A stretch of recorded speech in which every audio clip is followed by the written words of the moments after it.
kurang ada institusi atau mungkin perusahaan atau apa untuk memberikan pekerjaan untuk mereka. Jadi banyak pekerja migran yang akhirnya punya anak. Ya. Siapa nanti yang akan mengasuh lansia? Ini akan terus bertambah. Kalau angka ini kemudian tidak menjadi perhatian, angka harapan hidup yang tinggi, kemudian jumlah hari ini, maka ini akan menjadi, dan kalau lansia ini tidak produktif pada saatnya lansia itu, dalam tanda petik ini akan menjadi, saya tidak sulit mencari kata yang lain, ini Bu Maya sama Bu Gita, akan menjadi beban. Betul. Akan menjadi beban bagi generasi sedang produktif. Artinya akan banyak sandwich people kalau kita sebutnya.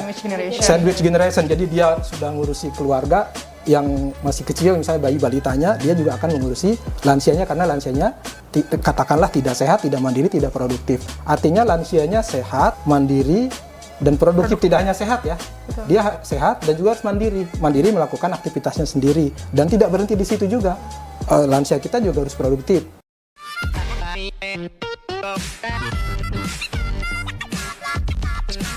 Halo Sobat Pembangunan, Assalamualaikum warahmatullahi wabarakatuh. Kembali lagi dalam podcast NTB Emas 2045. Kali ini kita akan membahas tentang menjadi lansia yang aktif, produktif, dan sehat di NTB. Untuk itu telah hadir bersama kita dua orang narasumber yang luar biasa pada hari ini. Yang pertama ada Bu Maya Atri dari Akademisi Universitas Mataram. Halo, selamat pagi Bu. Pagi Mbak Gita. Yang kedua ada Mas Romi Hidayat, beliau adalah founder dari Rumah Senja dan memenangkan berbagai penghargaan nasional. Halo Mas Romi. Selamat pagi Mbak Gita, apa kabar? Alhamdulillah sehat.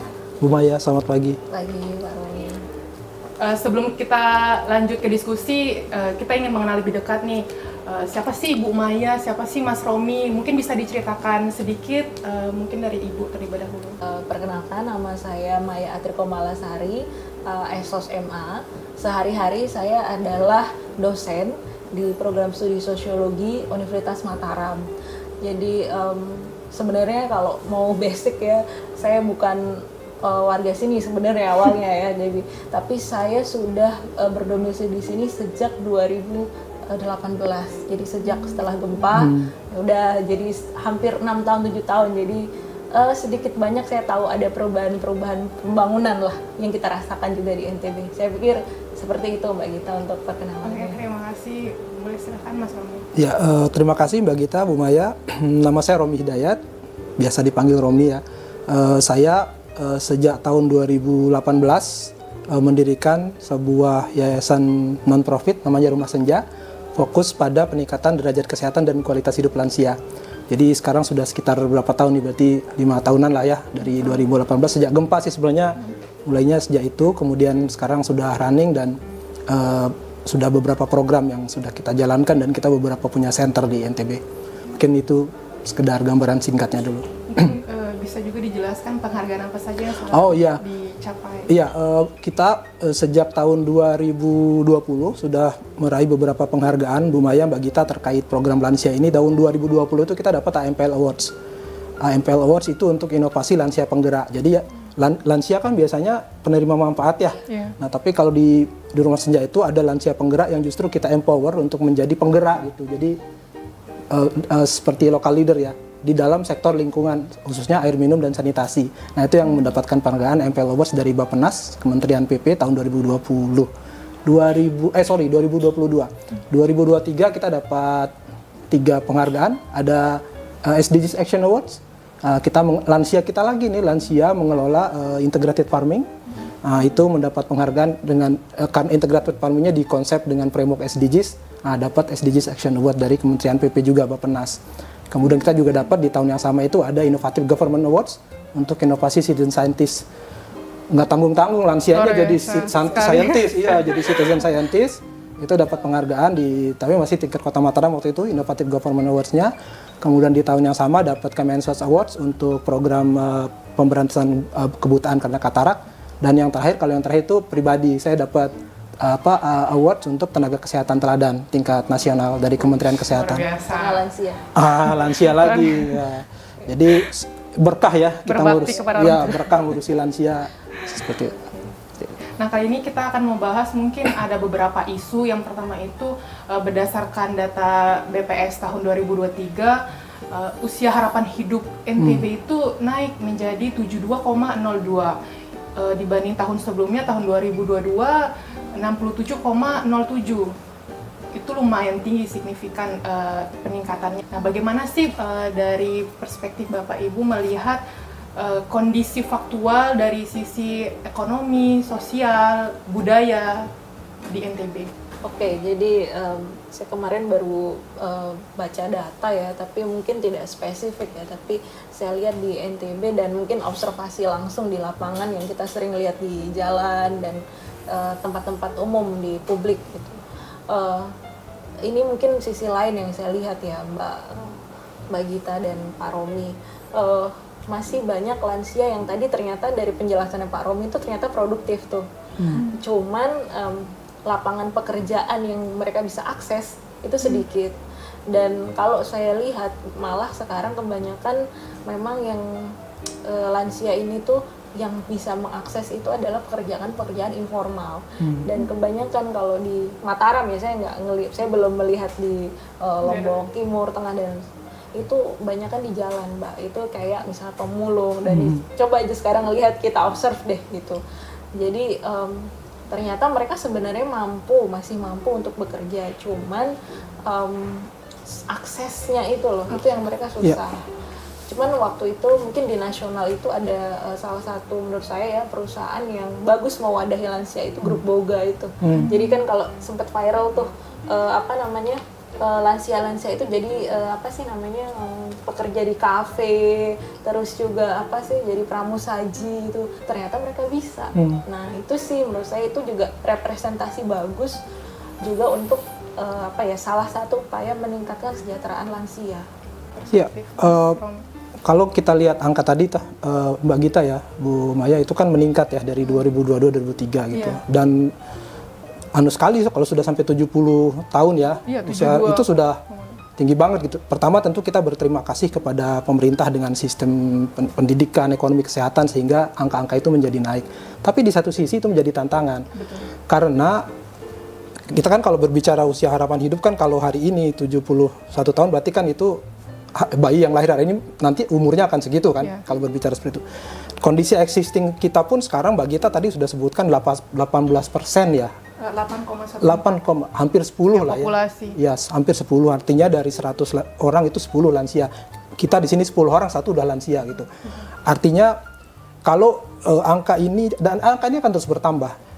Kalau angka ini kemudian tidak menjadi perhatian, angka harapan hidup yang tinggi, kemudian jumlah hari ini, maka ini akan menjadi dan kalau lansia ini tidak produktif pada saatnya lansia itu, dalam tanda petik ini akan menjadi, saya tidak sulit mencari kata yang lain ini Bu Maya sama Bu Gita, akan menjadi beban. Betul. Akan menjadi beban bagi generasi yang sedang produktif. Artinya akan banyak sandwich people kalau kita sebutnya.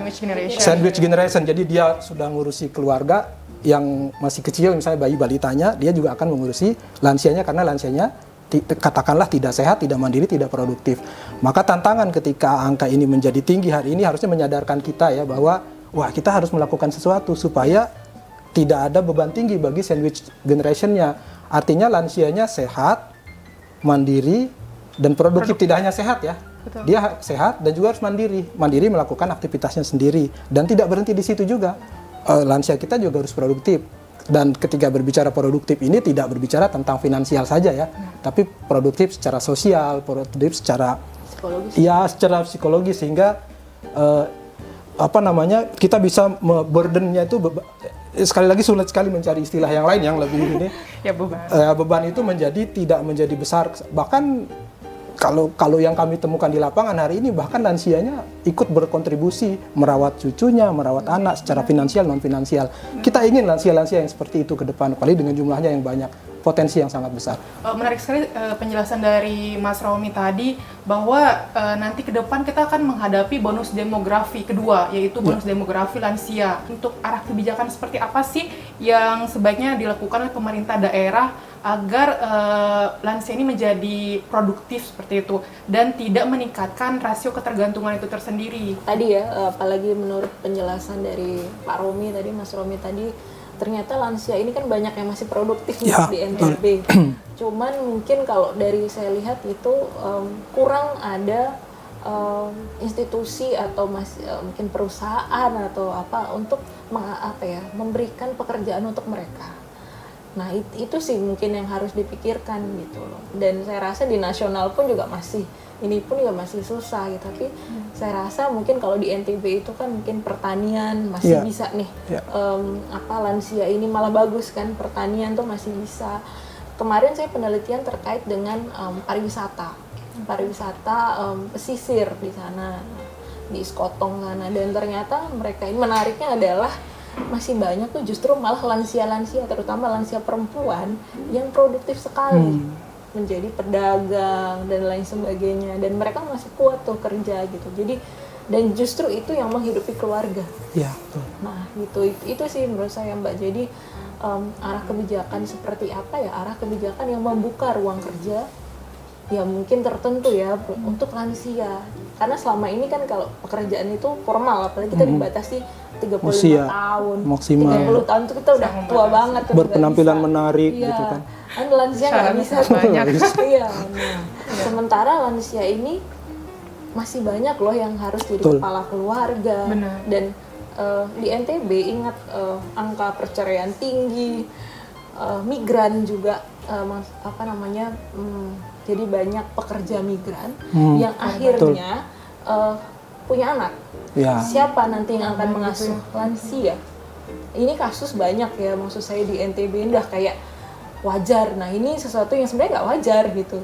Mereka ini lansia ini kesejahteraannya juga terganggu loh. Karena apa? Dia kan harus menjadi, bisa jadi dia harus mengganti pengasuhan.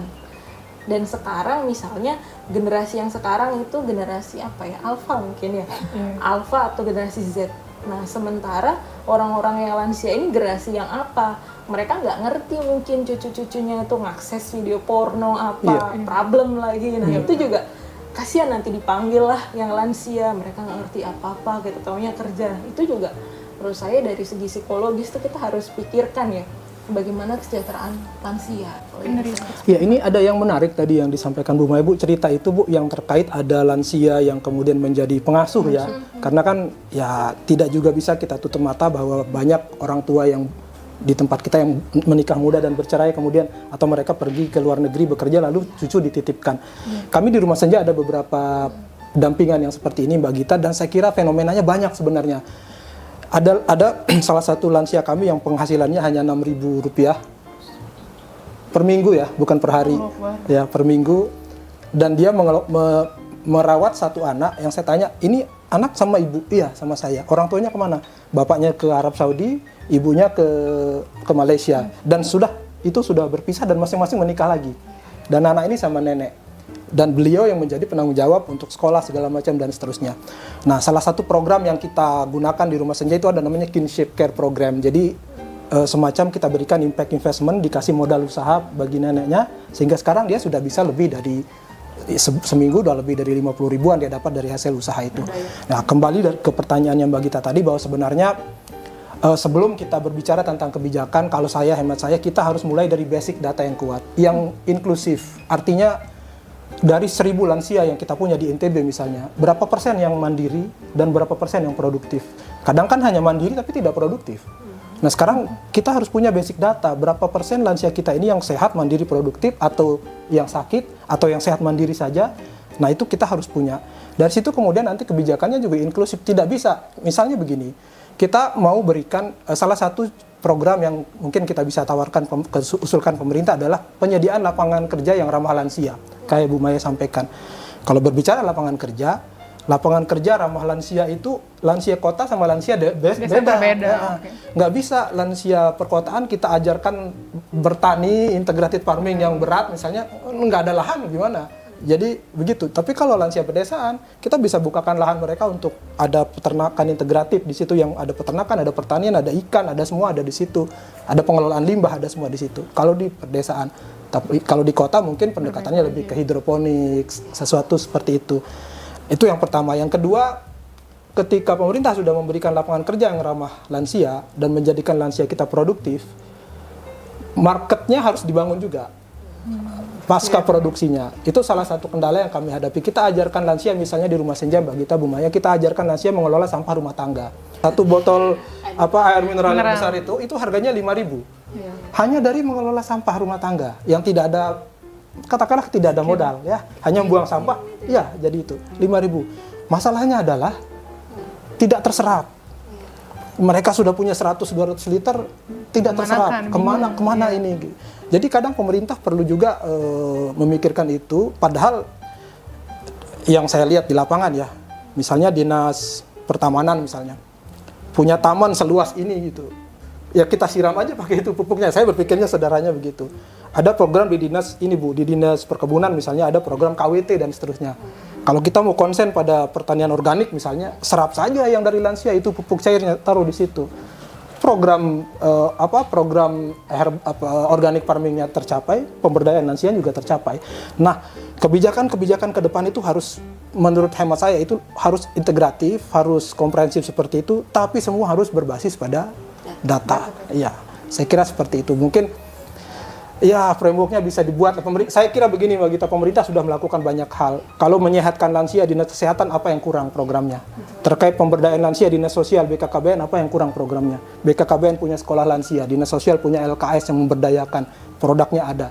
Sudah ada semua program, sekarang bagaimana kemudian ini diintegrasikan, tapi betul-betul dibangun dari basis data yang kuat. Gitu. Menyambung tadi yang disampaikan Mas Romi dan Ibu Maya, nah Kementerian Bappenas ini telah mengembangkan sebuah platform, namanya itu Silani, Sistem Informasi Lanjut Usia. Nah yang berbasis komunitas nih, kalau dilihat dari Rumah Senja, apakah selaras nih yang dilakukan oleh mitra pembangunan tadi? Nah seperti apa sih dukungan yang mungkin diberikan oleh Rumah Senja terhadap lansia itu tersendiri? Mungkin Mas Romi boleh lebih dulu. Oh iya. Saya belum tahu betul tentang Silani, belum terpapar. Tapi prinsipnya kalau itu berkaitan dengan tadi sistem informasi lanjut usia. Ya, kembali ke data tadi, berarti seperti saya membayangkan seperti itu, akan ada sistem informasi yang memuat segala hal tentang lansia, juga termasuk program yang diberikan dan evaluasinya seperti apa. Ya kalau di Rumah Senja kita sistem yang kita bangun sebenarnya, tapi semua masih serba manual Bu Maya. Kita berangkat dari data tadi. Kita punya 3 jenis lansia di sana. Lansia yang sehat, mandiri, dan produktif. Kita kategorinya merah, kuning, hijau gitu. Ada di papan informasinya itu ada. Dan lansia ini kan unik Mbak. Kalau hari ini dia sehat, mandiri, produktif, bisa jadi bulan depan dia geser. Dari produktif turun karena sudah faktor kondisi tubuh ya. Nah, cuman sistem informasinya seperti itu yang kita bangun. Kemudian programnya juga berbeda-beda. Kalau yang lansia pada kotak kuning, hijau, merah misalnya, yang hijau ya jelas pemberdayaan. Dia masih kuat pelihara sapi ya kita belikan sapi.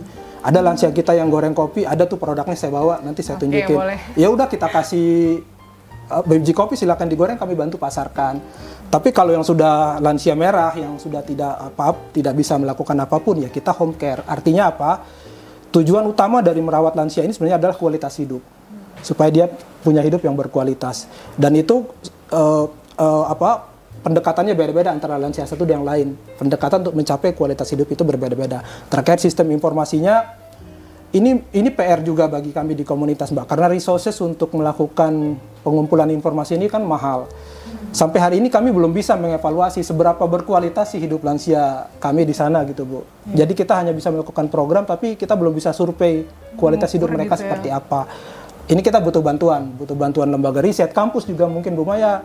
Kami sangat terbuka, misalnya kalau misalnya ada mau kegiatan riset di sana terkait kualitas hidup, pemerintah juga kita sangat terbuka untuk itu. Yang jelas platform kalau berbicara tentang didekatkan dengan Silani tadi itu, kalau di Rumah Senja kami sangat siap misalnya untuk mengadopsi atau kemudian mensuplai data segala macam, kita sangat terbuka untuk kerjasama seperti itu.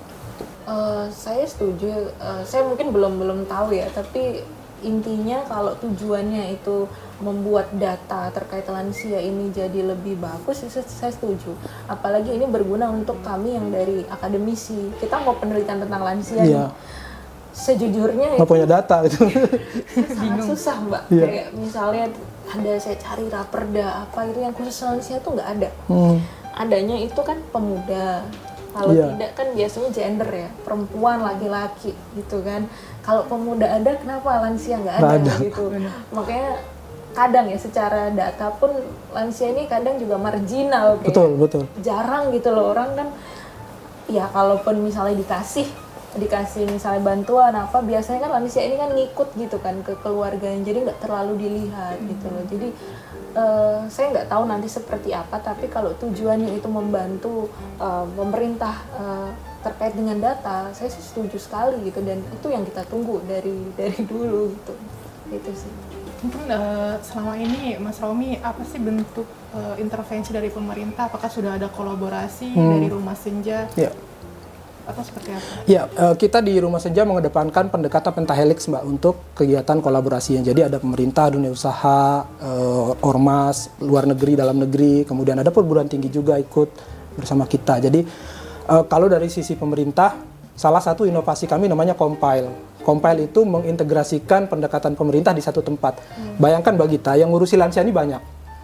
Yang kita tahu ya, yang ngurusi lansia itu BKKBN, ada sekolah lansianya, kemudian Dinas Kementerian Sosial dengan LKS-nya, dan Kementerian Kesehatan. Counterpart terbawahnya adalah Posyandu. Nah, ini semua punya sasarannya sama, lansia. Anggarannya masing-masing, SDM-nya masing-masing. Nah, kalau di Rumah Senja itu yang kita jadi BKKBN sini bawa programnya, taruh sini. Dinas Sosial sini, taruh sini. Dinas Kesehatan bawa sini. Kita efisiensikan di situ. Sehingga kan atau juga sasarannya sama lansia. Betul. Ya. Banyak sebenarnya program pemerintah yang berkaitan dengan lansia ini, hanya saja memang ya kita juga sebagai masyarakat, saya harus mengatakan ini, kita juga perlu proaktif menjemput program itu gitu, membuatkan wadahnya, dan kemudian menawarkan framework pengintegrasian di situ. Pemerintah sudah banyak sebenarnya program, tinggal itu tadi. Dan sekarang malah kita sedang mencoba berintegrasi dengan Eco School misalnya. Wah, ini pasti nanti di LHK kita ajak juga masuk gitu. Karena kan semua OPD atau semua organisasi pemerintah itu punya inovasi masing-masing kan ya, punya produk masing-masing. Ya sudah, kenapa enggak? Kita nggak perlu bikin baru, tinggal tarik aja. Kita hanya menyediakan wadahnya yang baru. Jadi seperti itu. Sebenarnya kebutuhan lansia itu sudah ada di dalam rencana pembangunan jangka panjang daerah Provinsi NTB tahun 2025 sampai 2045. Itu tercantum di dalam misi pertama, yaitu transformasi sosial. Bagaimana pembangunan yang inklusi sosial terhadap lanjut usia. Nah, mungkin bisa dijelaskan bagaimana sih kolaborasi yang bisa diinisiasi oleh pemerintah daerah agar terwujudnya lansia yang produktif, aktif, dan sehat di NTB. Mungkin dari Bu Maya. Langkahnya dari mana? Saya setuju nanti dari Pak Romi itu dari data dulu. Dari data sudah pasti ada kalau ada. Iya. Lalu dari SKPD-nya kan itu nanti akan berkolaborasi, dan pentahelix itu pasti gitu. Cuman mungkin begini, kalau dari pandangan saya ya, kalau ada mungkin nanti program khusus gitu. Nah, sekarang ini kan apalagi 2025 sampai 2025 sampai 45 itu kan era kita nih era digital nih. Nah, saya nggak tahu ya, generasi seperti kita yang belum lansia aja tuh sama teknologi ini tuh bener-bener transformasinya luar biasa, kita harus ngikutin. Nah, termasuk misalnya cara kita mengakses pelayanan publik dan lain sebagainya, itu sekarang tuh kita udah digital. Nah, saya memikirkan lansia ini bagaimana gitu. Nah, bisa terbantu nggak gitu, misalnya dia nanti ke rumah sakit, misalnya ke rumah sakit aja kan kita harus fingerprint. Mereka kadang nggak ngerti, jadi kayak oke, teknologi maju, tapi ada pihak-pihak yang tertinggal gitu loh. Itu yang mungkin kalau saya bisa itu di apa ya istilahnya, nanti dalam program-program tertentu bagaimana si lansia ini dibantu untuk perubahan itu, dari perubahan teknologi itu dan komunikasi. Soalnya juga nanti kan kalau misalnya program-program PKH dan lain sebagainya itu kan mungkin kan juga by system juga kan itu nanti. Nah, supaya si lansia ini ya oke lah, mungkin ada yang tidak mandiri, tapi supaya dia juga bisa mandiri. Kayak mungkin orang tua saya kan udah lansia nih Mbak ya, mau nggak mau saya paksa orang tua saya untuk bisa pakai Android, dan itu setengah mati gitu. Karena apa? Dia harus ngabsen nih kan, mau ngambil uang gitu kan harus ngabsen.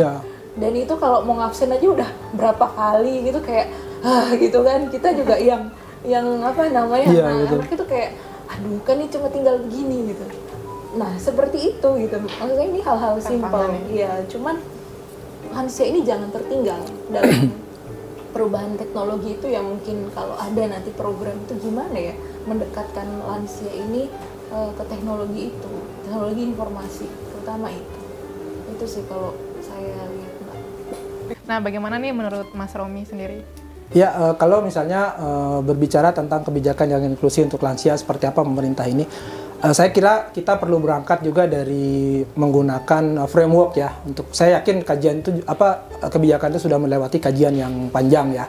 Misalnya gini, kalau kami misalnya di Rumah Senja ya, salah satu mengimplementasikan kebijakan pemerintah itu adalah dengan menggunakan kerangka kerja yang dari WHO, yang 8 domain lansia itu, 8 domain, bahasanya di WHO itu 8 domain untuk age friendly community. Jadi bagaimana membangun komunitas yang ramah lansia, ada 8 domainnya. Nah, ini kita bisa jadikan sebagai framework pada saat mengimplementasikan kebijakan. Misalnya, apakah lansia kita itu punya akses terhadap transportasi publik yang bagus?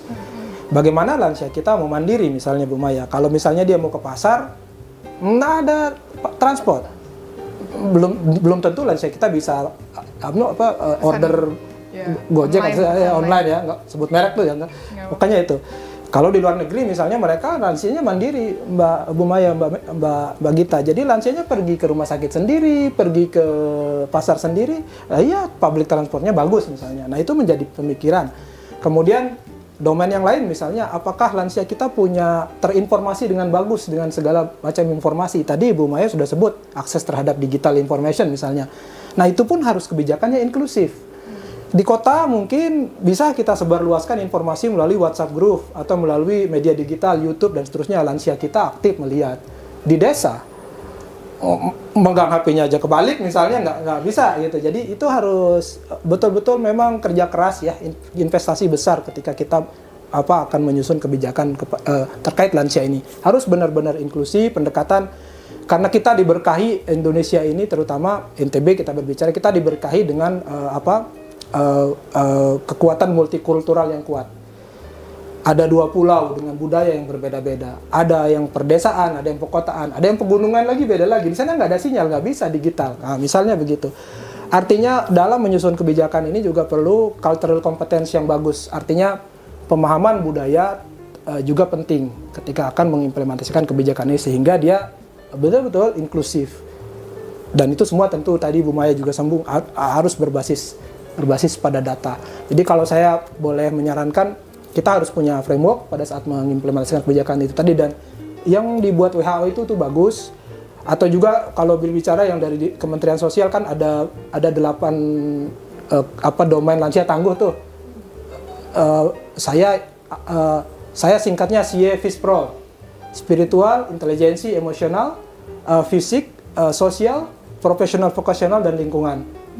Ya, jadi itu ada 8 itu. Jadi itu saja kita gunakan sudah sangat bagus untuk mengimplementasikan kebijakan, karena lengkap sekali dari dimensi spiritual sampai dimensi vokasional tuh, lansia harus punya pekerjaan ada di situ gitu.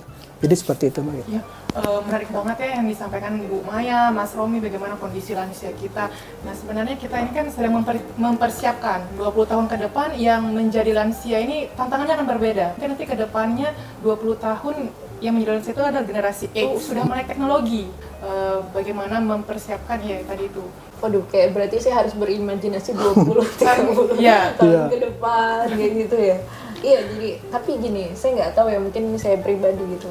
Kayak kadang tuh kita kayak takut gitu loh, kayak menjadi tua dan apa sebagainya. Nah, iya, cuman karena mungkin perspektif juga kayak misalnya kayak kita yang orang-orang timur gitu, itu kan kayak ketika kita lansia itu kayak kita kembali ke keluarga seperti itu. Nah, sementara kalau saya lihat di beberapa kayak negara-negara di barat itu kan kayak lansia itu justru kayak saya pernah lihat kayak di Belanda itu kayak mereka dengan kesadaran diri itu memang pengen ke panti gitu. Ya, betul. Nah, jadi saya nggak tahu ya, culture itu bisa jadi berubah, apa budaya itu bisa berubah. Apalagi ini sekarang nih sekarang aja udah ada isu, misalnya ada bagaimana orang-orang yang misalnya child free kayak gitu kan, yang nggak punya keluarga atau bagaimana, ini kan nanti juga jadi lansia nih gitu. Nah seperti apa, jadi menurut saya selain penguatan keluarga ya, kalau Indonesia kan masih nanti tuh dirawat oleh keluarga, tapi pikirkan mana orang-orang yang tidak gitu. Makanya saya nggak tahu ya, mungkin kebijakan seperti negara-negara kesejahteraan yang di barat itu punya rumah apa kita bilangnya panti jompo ya, atau mungkin lebih enaknya rumah rumah lansia. Nah seperti itu tuh makin diperbanyak, itu juga menurut saya itu juga penting sih ya, karena itu mungkin jadi pilihan gitu, pilihan sadar si lansia untuk, misalnya kan ada lansia yang nggak mau untuk menjadi beban dalam tanda kutip anaknya, cucunya kayak gitu. Nah itu juga bisa jadi alternatif sih menurut saya, selain keluarga gitu. Itu sih, itu yang perlu kita pikirin sekarang menurut saya. Iya, betul. Akan lansia pada saatnya. Iya, betul. Semua akan lansia pada saatnya. Jadi kita mempersiapkan diri kita sebenarnya Iya, sebenarnya sekarang ini. membicarakan ini tuh Bu, kita sedang membicarakan diri sendiri ke depan. Kamu mau apa saya sebenarnya nanti maunya, 20 tahun ke depan gitu ya, kan saya sebenarnya. maunya diperlakukan seperti apa 30 Iya, benar. tahun lagi Itu dari mempersiapkan sekarang. ngomong ini sebenarnya mempersiapkan diri kita Betul. sebenarnya, Pak. Perspektifnya harus seperti itu ya. Betul. Bagaimana menurut Ya, Mas Robi? ya, betul. Saya setuju dengan Bu Maya sampaikan tadi bahwa ya kalau di luar negeri itu, sebut saja di Jepang misalnya, itu mereka punya 3.000-an lebih panti ya bahasa mereka aged care mungkin ya. Sementara kita di NTB berapa kita punya? Kita hanya punya 2. Satu di Mataram, satu di Bima ya kalau nggak salah. Dengan 10% populasi lansia, kita hanya punya 2. Walaupun memang kalau facility base seperti itu memang modalnya besar ya, harus investasi bank negara juga harus besar di situ. Nah sekarang bagaimana menyiasati, kalau menurut saya ya kita berharap kemampuan fiskal bank negara makin besar sehingga kita punya banyak fasilitas yang seperti itu, kalau bila perlu di setiap desa ada misalnya begitu. Cuma untuk menyiasati itu sebenarnya ke depan kita berharap ada lebih banyak center-center yang ramah lansia, yang ya kalau bahasa saya sekalian ini harus lebih banyak rumah senja sebenarnya gitu. Jadi hal-hal yang seperti itu kita harus perbanyak. Artinya kita butuh kepala desa yang ramah lansia, yang mau memikirkan, dan kita butuh camat yang ramah lansia, kita butuh kadus RT yang ramah lansia, dan kita butuh keluarga-keluarga yang juga ramah lansia. Makanya kita kalau kita menyebutnya kan kalau di rumahnya itu caregiver yang informal. Kalau caregiver formal kan biasanya terlatih sekolah ya. Tapi yang informal ini ya keluarga yang 24 jam bersama lansia. Dan kadang Mbak Gita, Bu Maya, mohon maaf, ini saya sampaikan. Bahkan saya pun ya, kita sebagai keluarga, kadang kita tidak tahu cara merawat lansia. Kita tidak tahu dimensi apa yang dia butuhkan. Kita tidak tahu bagaimana memperlakukan mereka seperti mereka mau diperlakukan gitu kan. Karena kita kita kan tidak terlalu banyak berbicara ya dengan lansia. Kadang kita hanya pakai perspektif, oh ini yang dia butuhkan. Belum lagi demensia lansia. Belum lagi kita berbicara kondisi khusus seperti demensia. Dalam kondisi normal saja Mbak Gita, oh dia butuh kopi, padahal dia nggak butuh kopi mungkin. Oh bapak, nenek, papu gitu, nenek ya. Oh nenek butuh ini A, B, padahal mungkin bukan itu yang dia butuhkan. Dia hanya butuh diajak ngobrol. Bisa jadi banyak yang seperti itu. Nah, itu mungkin kita harus punya kesadaran bersama. Yang ini mungkin bisa menjadi masukan untuk kebijakan. Perlu ada edukasi yang luas kepada seluruh masyarakat, terutama di level keluarga, tentang mulai dari lansia itu seperti apa, psikologis mereka bagaimana, kebutuhan mereka apa. Tidak harus mewah, tidak harus mahal, tidak harus diajak keliling luar negeri. Cukup diajak ngobrol setengah jam sehari sudah cukup. Menanyakan kabar dia hari ini bagaimana. Itu kan tidak terkultur, tidak menjadi budaya kita, belum menjadi budaya kita. Semoga, ini saya kasih contoh sedikit ya Mbak Gita. Ada saya punya lansia, begitu kita home visit, dia sakit. Dulu dia sehat, tiap bulan datang, tapi tiba-tiba hilang 2 bulan, makanya kita penasaran kan, kita carilah ke rumahnya. Ternyata di rumahnya itu ditempatkan di kamar yang sempit, tidak ada ventilasi, tidak ada apa-apa, makin sakit dia. Bukan berarti keluarga ingin meletakkan dia di kondisi seperti itu. Kita tanya keluarga, ternyata murni karena tidak tahu bagaimana memperlakukan lansianya. Oleh karena itu yang ingin kita bangun ya. Mungkin kita tidak bisa punya aged care di setiap desa, mahal. Tapi paling tidak di setiap keluarga itu ada aged carer gitu. Aged care di rumah masing-masing. kita jadikan rumahnya menjadi tempat perawatan lansia yang layak lah untuk mereka. Mungkin seperti itu, Mbak. Menarik sekali ya diskusi kita pada hari ini, sangat-sangat menambah wawasan, ilmu, insight, ingin terus menggali bagaimana kebutuhan-kebutuhan lainnya. Mungkin dari Mas Romi mungkin langsung bisa menutup diskusi kita. Ya, saya juga banyak dapat pencerahan ya, Bu Maya, Mbak Gita juga banyak informasi. Jadi kalau dari kami yang di masyarakat, tujuan utamanya adalah kualitas hidup yang penting, kualitas hidup lansia. Jadi bagaimana lansia ini menjadi sehat, mandiri, dan produktif. Tidak hanya sehat, tapi juga mandiri dan produktif. Nah, kalau berbicara tentang produktivitas itu, lansia kami selain peternak sapi yang sudah melanglang buana, Jadi juragan sapi. Ya, jadi juragan sapi. Kita ada produk yang dihasilkan oleh lansia, ada produk kopi, mungkin boleh ditunjukkan ya? Boleh silakan. Ya, ini salah satu produk, namanya kopi kete. Kete itu ini, apa? Gitu. Wajan tanah. Ya, iya. wajan tanah Yang tradisional ya, yang disangrai sendiri oleh lansia, kemudian kita bantu untuk jual. Ini terlihat kopi, Bapak dan Ibu ya. Ini hanya kopi, tapi di sini ada 5% kafein dan 95% cinta. Jadi ya. Dan ini menjadi representasi kualitas hidup lansia. Karena kalau dia tidak sehat, tidak mandiri, dia nggak bisa bikin ini. Jadi dia harus sehat dulu, dia mandiri, baru dia bisa bikin ini. Karena itu butuh aktivitas fisik yang lumayan ya untuk goreng dan seterusnya. Dan ini juga mendatangkan harapan hidup buat mereka. Oh, ternyata sekarang saya punya pekerjaan yang menghasilkan uang dan ada yang membantu. Itu ya menghadirkan harapan ini sebenarnya yang paling yang paling penting untuk lansia, mendatangkan harapan untuk mereka. Ya, itu saja mungkin dari saya. Oke, Mas Romi, terima kasih. Boleh dari Ibu untuk closing. Oke, lansia, kita semua akan lansia ya. Jadi kita semua harus mempersiapkan itu, dan mulai sekarang kita seperti tadi yang dibilang Pak Romi ya, kita harus mulai memahami kebutuhan lansia, biar nanti kalau kita jadi lansia kita juga dipahami. Ya, Saya pikir betul. itu aja. Oke, terima kasih banyak. Sebuah kehormatan dapat hadir bersama kita, diskusi bersama. Terima kasih Bu Maya, Mas Romi. Sekian untuk podcast kita hari ini. Ikuti terus podcast NTB Emas 2045 dengan topik-topik yang lebih menarik lagi. Kita menunggu saran masukan dari Sobat Pembangunan semua. Jangan lupa klik, komen, dan share sebanyak-banyaknya. Terima kasih. Wassalamualaikum warahmatullahi wabarakatuh.